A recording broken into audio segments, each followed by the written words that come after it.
கிறிஸ்துவுக்குள் பிரியமான சகோதர சகோதரிகளே, எல்லாருக்கும் பிரைஸ் தலோர்ட். இந்த நாளையும் கூட நம்ம இந்த வசனத்தை குறித்து நம்ம தியானிக்க போறோம் அப்படின்னா சங்கீதம் 118:8. இந்த சங்கீதத்தினுடைய இந்த வசனத்துடைய விசேஷமான ஒரு விஷயம் என்ன அப்படின்னா, இந்த சங்கீதம் இந்த வசனம் தான் வேதாகமத்துல நடுப்பகுதியில் இருக்க நடு வசனத்தை ஆண்டவர் சொல்லியிருக்காரு. இந்த வசனம் என்ன சொல்லுது அப்படின்னு பாத்தீங்கன்னா, மனுஷரை நம்புவதை பார்க்கிலும் கர்த்தர் பேரில் பற்றுதலா இருப்பதே நலம் அப்படின்னு சொல்லப்பட்டிருக்கு. பாருங்க, நம்ம அநேக நேரத்துல ஒண்ணு மனுஷனை நம்புறோம், இல்லாட்டினா மனுஷனுடைய வார்த்தைகளை நம்புவோம். இந்த மனுஷனை நம்புறது அப்படின்னு சொல்லும் பொழுது நமக்கு நம்பிக்கைக்குரிய மனுஷர்கள் அநேக நேரத்துல இருப்பாங்க.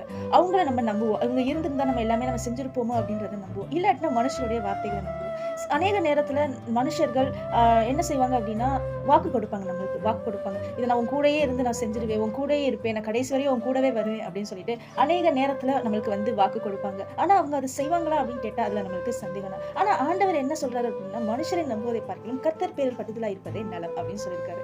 ஏன் ஆண்டவர் அவரை நம்ப சொல்றாரு அப்படின்னா, ஏன்னா அவர் உண்மையுள்ள தேவனாக இருக்கிறார். அவர் என்ன சொல்றாரோ அதை நிறைவேற்றுகிறதுல ரொம்ப தீவிரமா இருக்கிறாரு அப்படின்றது வசனம் சொல்லுதுங்க. சோ நீங்க இந்த நாள்ல இந்த நேரத்துல கூட நீங்க யாரையாவது நம்பி ஏமாந்து அந்த மாதிரி சூழ்நிலையில இருந்தீங்கன்னா, நீங்க ஒரு நம்பிக்கைக்குரிய ஒரு ஆளை நான் உங்களுக்கு இன்ட்ரோடியூஸ் பண்றேன். அவருடைய நாமம் தான் இயேசு கிறிஸ்து. நீங்க இயேசு கிறிஸ்துவை நம்பும் பொழுது நிச்சயம் அவர் உங்களுக்கு கொடுத்ததை, அவர் சொன்னதை அவர் நிறைவேற்றுகிற தேவனாக இருக்கிறாரு. சோ உங்க வாழ்க்கையை ஆண்டவர் வாக்குத்தத்தம் கொடுத்திருக்காரு. நிச்சயம் அவர் நிறைவேற்றுகிற தேவனாக இருக்கிறார். ஒருவேளை தாமதமாகலாம், ஆனால் கண்டிப்பாக நிச்சயமாக அதை நிறைவேற்றுகிற தேவனாக இருக்கிறார். அதை நிச்சயம் உங்களுடைய கண்கள் காணும், உங்களுடைய காதுகள் கேட்கும், உங்களுடைய இருதயம் தேவனை மகிமைப்படுத்தும் என்பதை நான் விசுவாசிக்கிறேன். ஆமென். God bless you.